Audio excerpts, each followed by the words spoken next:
Smart tax planning happens in November, not April.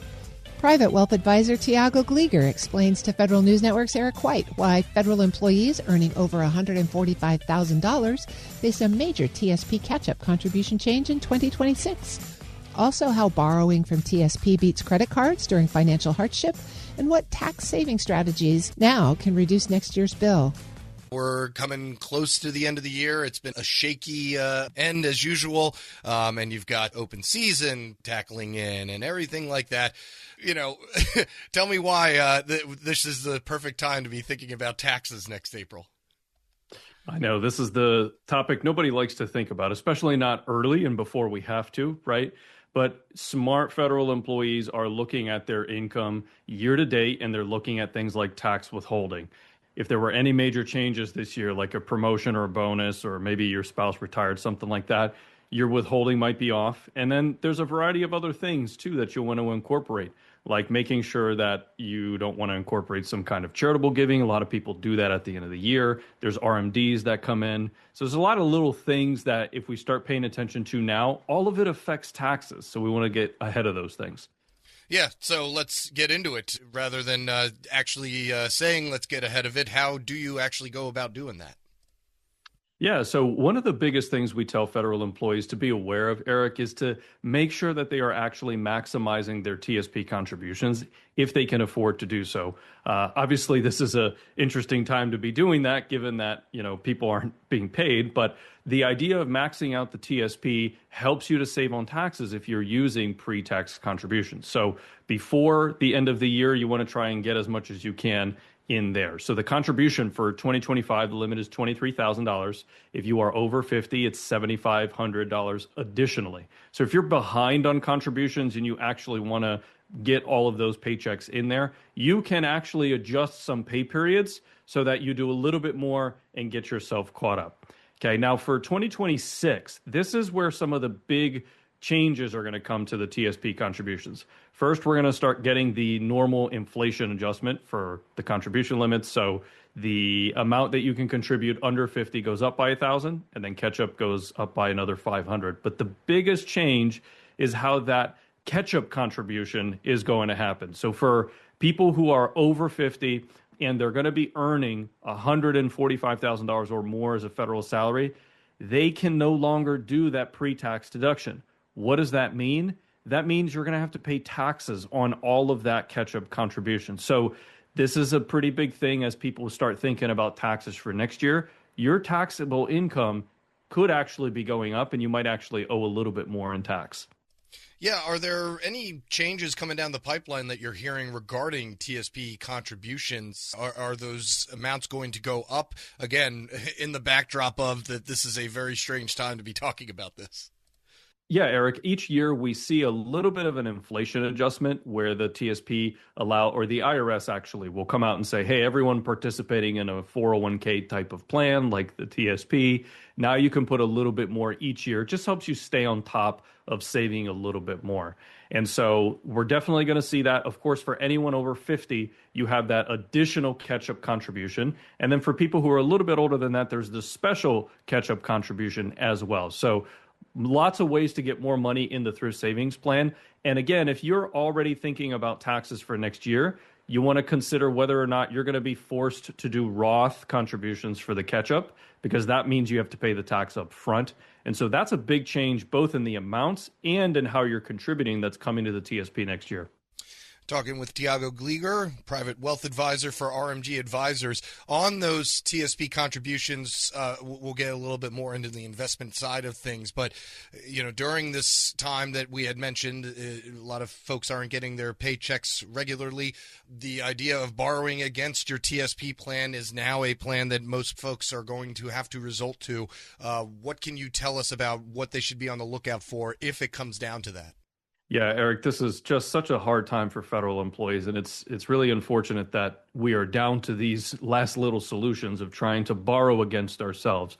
But the idea of borrowing from ourselves instead of borrowing from another type of creditor like a bank or a financial institution means that you're going to be paying yourself the interest if you borrow from the TSP, and it forces you, as soon as you start getting paid again, it forces you to start repaying yourself back each paycheck. So it really allows you to be very disciplined in not overspending, taking the money, and then not ever paying it back. The reason that that's very nice is because it gives you access to liquidity immediately. And if you have to put food on the table, you have to make a bill payment, you have to pay your mortgage, right? That's a really good way to get cash very quickly, which the TSP is still functioning. Okay. A lot of people think that the government is shut down, people can't access the TSP. That's not true. You can actually go in there and get that. There's different types of TSP loans. You can get up to $50,000 for a gen purpose one. And you can see the information. The TSP has a really nice page that talks about the loans and how they work and how much you can get. Okay. If you've tapped it before, then obviously there's going to be some limitations there. But if you're in a dire situation and you're looking at, not being able to make a mortgage payment or having to put some huge bill on a credit card and possibly start down this rabbit hole of credit card debt, the TSP loan can be a really good option for you. Let's look at farther down the future here, and as far as capital gains and avoiding the tax bill that can sometimes come when you're looking for liquidity fast and easy from selling some of your holdings. What is it that people should keep in mind if they go that route? The big thing, Eric, with capital gains is that people who own non-retirement accounts, so brokerage accounts, right, they are going to be subject to any sort of capital gains taxes. And there's a lot of things that you can do to help reduce those taxes, one of which is called tax loss harvesting. So this is something that as the markets go up and down, you can take use of that volatility and create tax savings for yourself throughout the year. So it is something you want to do year round, but you can always look at this time of the year and go back and see, is there anything in my portfolio that I could sell that could help me to create some tax savings? If you have additional tax loss beyond any of the gain that you're realizing, you can actually offset up to $3,000 of your salary in these capital losses as well. So if you think about salary income, that's the highest form of tax that we have. And if you can reduce $3,000 worth of that salary for tax purposes, then you're actually saving several hundreds of dollars in taxes simply by doing a very simple strategy in your portfolio. And the length of holding those positions also has an effect on that. Do I have that correct? That's right. If you're going to be realizing gains or losses, depending on how long you held it, the IRS treats that differently. So the key number we want to be aware of is 12 months or more. Anything that's 12 months is considered long-term, right? And anything that's less than 12 months is considered short-term.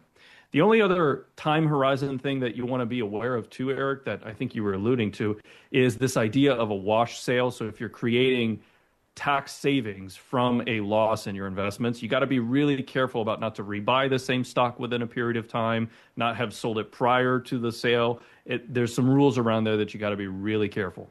All right. And this time of year, and a lot of people going through some hardship right now, another way is through some charitable giving. How can you, well, it sounds bad to look out for yourself when you're trying to be helpful, but what can you do to maximize really the way that it can benefit you as well when making a charitable donation? The best way that you can give philanthropically or to any charity is if it benefits both them and you, right? That's a situation where everybody wins, and who doesn't like that?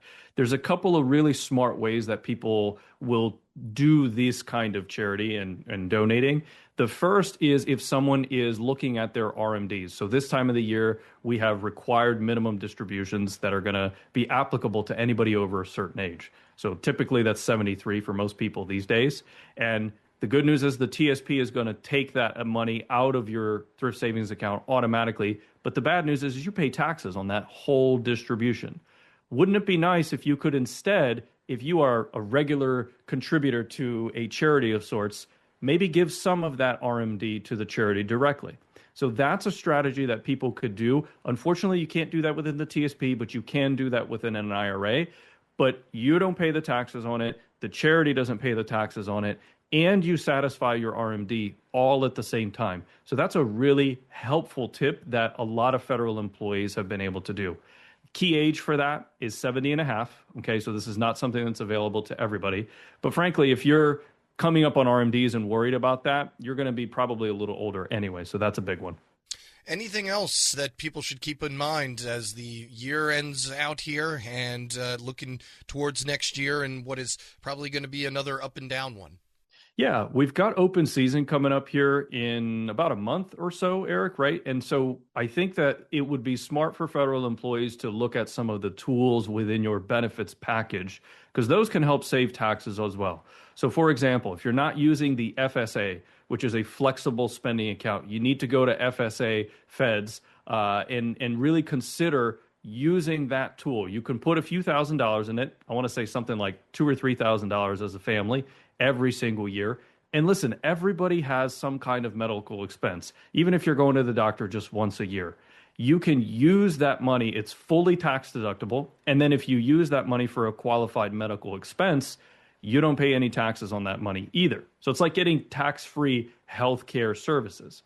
And the important detail with the FSA is that you are going to lose the bulk of it if you don't use it. So you always want to make sure maybe you don't contribute too much of it into it, or you can use the money for all kinds of interesting qualified expenses.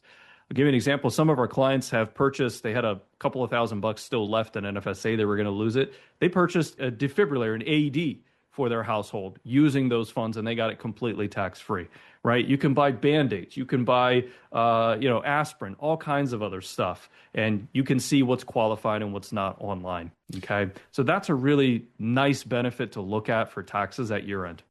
I think I'd buy one of those CPR dummies. They look like they're fun to play with a little. I bet you it's probably qualified.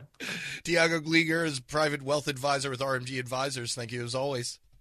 Thanks, Eric.